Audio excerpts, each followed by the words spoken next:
El domingo 6 de octubre del 2024, ustedes recordarán que la lectura bíblica del Antiguo Testamento y luego la del Evangelio para el domingo fue ese pasaje tan bello en el Antiguo Testamento, la creación de la mujer, según una de las dos narraciones de la creación en el libro del Génesis, que es carne de mi carne, cuando dice Adán después de la creación de Eva. Y luego, en el Nuevo Testamento, el pasaje del Evangelio donde Jesús corrige y transforma la doctrina judía que permitía que un hombre se divorciara de su mujer. Y ojo, que no podía ser al revés, una mujer no podía divorciarse del hombre. Esa ley judía permitía que un hombre que no quería seguir con su mujer, lo podía argumentar, digamos, escogiendo excusas religiosas o lo que fuera, pero finalmente si obtenía, y normalmente en esa época obtenía, un edicto de divorcio, podía dejar a la mujer, y podía dejarla literalmente en la calle. Y Jesús explica, eso es por la dureza de sus corazones. Es decir, esa ley, como en general buena parte de la ley del Antiguo Testamento, es una ley meticulosa, consciente que el pueblo de Israel y en general la humanidad, previa a la nueva revelación, previa a la llegada de Jesucristo, estaba completamente embrutecida por el pecado original, y en consecuencia habían cosas para las cuales había sido creado el ser humano, como por ejemplo la unión entre hombre y mujer en el matrimonio, narrada precisamente en la creación, pero que por consecuencia del pecado no era capaz de vivir. Entonces habían que dar estas normas, estas leyes, que eran una concesión a esta debilidad esencial, moral, de las personas, de todos los seres humanos, incluyendo el pueblo judío, hasta el momento de la revelación, hasta la llegada de Jesucristo. Y por eso Jesucristo dice, pero al comienzo no fue así, cuando explica por qué el matrimonio es una unidad fundamental, estable y permanente. Y allí, a través de ese pasaje,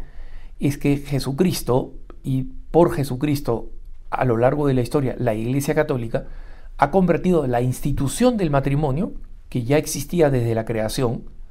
en un sacramento. Y justamente hablando de este evangelio, el Papa Francisco, en el Ángelus de ese mismo domingo, del domingo 6 de octubre de 2024, el mismo domingo donde anunció nuevos cardenales para la Iglesia Católica, se perdió precisamente por el anuncio de los cardenales, que fue, digamos, la gran noticia, la noticia dominante,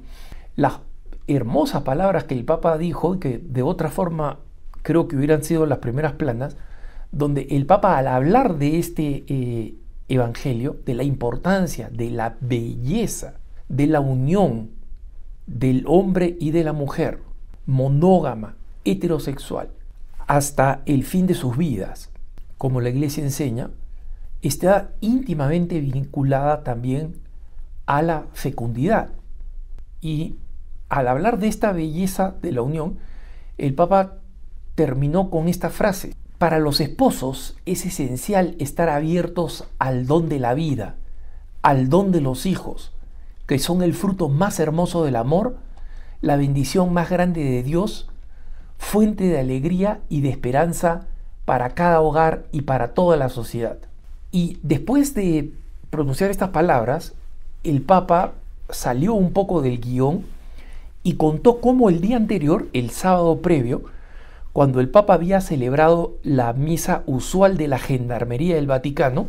La Gendarmería son los policías del Vaticano, no son la Guardia Suiza. La Guardia Suiza,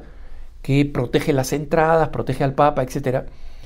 vendría a ser el equivalente a, entre comillas, el ejército. Pero cuando alguien entra al Vaticano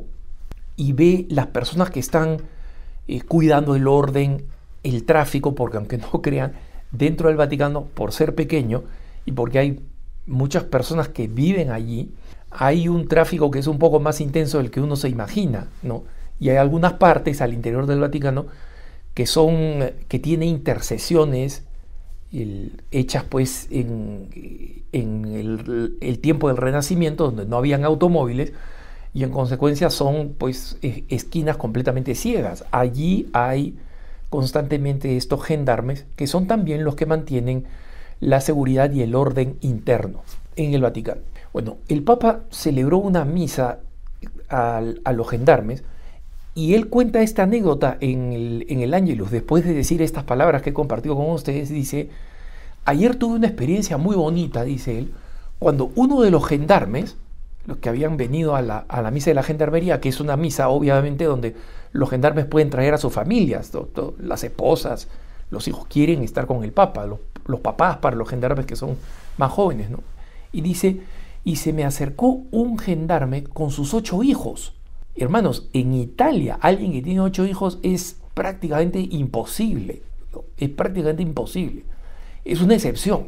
es una total excepción, o es del camino neocatecumenal, que como saben ustedes, uno de sus carismas heroicos es decir: vamos a tener todos los hijos que el Señor nos quiera enviar. Y aunque este es un principio, digamos, católico, los hermanos del camino neocatecumenal lo toman como un deber especial, particular, digamos, de su familia espiritual, como algo que no tiene menguantes, es decir, que se tiene que hacer, toda pareja la tiene que hacer al máximo que pueda, ¿no? Y esto es lo que hace que muchas familias misioneras del camino neocatecumenal alrededor del mundo, para quienes los conocen y han visto estas familias que vienen de otras partes del mundo, se van a dar cuenta que en la mayoría de los casos esas familias son muy numerosas, y si no lo son, es simplemente por una cuestión de Dios, ¿no? Porque no, ese era el plan de Dios para ellos. Pero en fin, como digo, es rarísimo en Italia, ¿no? Porque Italia es, especialmente el norte de Italia, es la región de Europa con el índice más bajo de natalidad. O sea, compite con España en este momento, que tienen las peores natalidades de Europa y una de las peores del mundo. Entonces es importante ver cómo el Papa destaca especialmente este caso ante los fieles, en su gran mayoría romanos, italianos, que vienen al Ángelus, que se concentran ahí en la plaza de San Pedro para escucharlo. El Papa habla en italiano además, y no pone el ejemplo de alguien que se acercó a él con 2 o 3 hijos, no, del que se acercó con 8 hijos y dijo: eso es tan hermoso. Y luego terminó diciendo: tengan hijos, por favor, estén abiertos a la vida. Estas palabras son particularmente reconfortantes, se los digo personalmente, porque usualmente he estado hablando de la importancia de estar abiertos a la vida como algo esencial del matrimonio católico. Es uno de los objetivos fundamentales del matrimonio católico. Y justamente una de estas características que muchas veces hemos olvidado, especialmente matrimonios católicos que tienen buena intención, pero se casan básicamente animados porque el matrimonio en la iglesia sigue siendo el más bello, el más emblemático, el que tiene más pompa y circunstancia, ¿no? Y entonces esa es la razón fundamental por la que muchos católicos, que de verdad son católicos solamente porque están bautizados y porque se dicen católicos,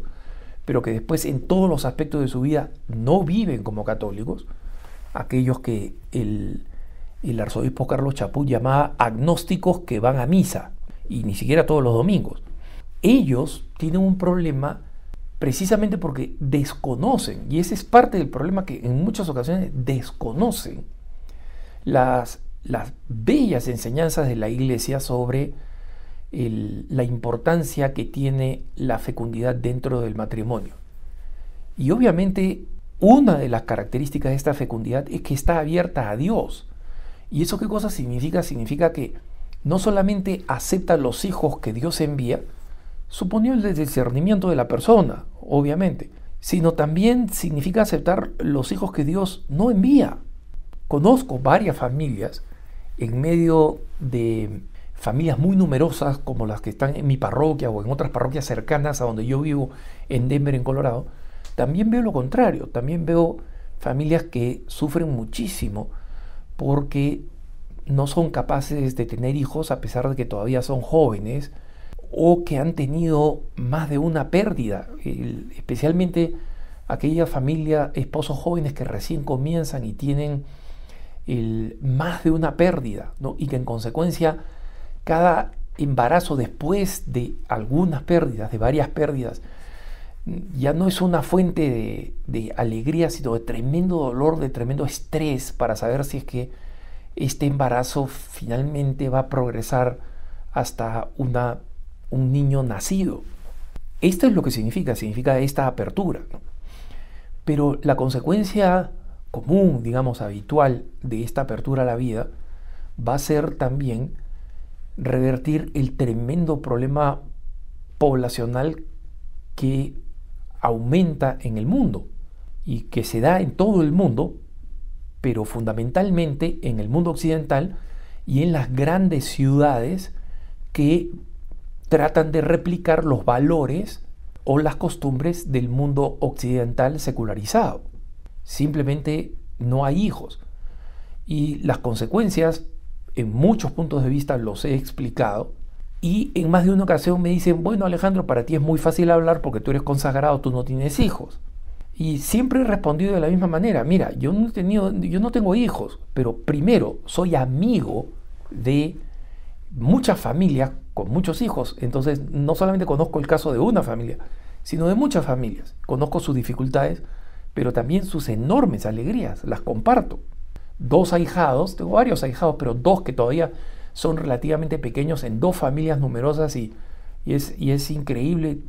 a pesar de los desafíos, la profunda alegría que se vive en estas familias, ¿no? En segundo lugar, explico que yo no he nacido de un huevo, yo soy uno de 6 hermanos, o sea que sé por experiencia propia lo que significa una familia numerosa, y he visto en mis padres las dificultades, las limitaciones enormes que tenía, en más de una ocasión las he mencionado, y ahora tengo una tercera razón, y es que el Papa, que ha visto, ha escuchado, no solamente directamente a estas familias, cuando era sacerdote, después cuando fue obispo auxiliar, cuando fue arzobispo, sino ahora como Papa, cuando recibe a los obispos de todo el mundo que vienen a compartirle las dificultades y las esperanzas que ve. Él es el que dice también, sin ninguna vergüenza de ser un sacerdote, un consagrado, un obispo, uno que no ha tenido una familia y que la suya fue relativamente pequeña, ¿no? para la época, que efectivamente sigue siendo un don y una bendición enorme a la cual los padres, los esposos católicos tienen que estar abiertos. Que tengas un buen día.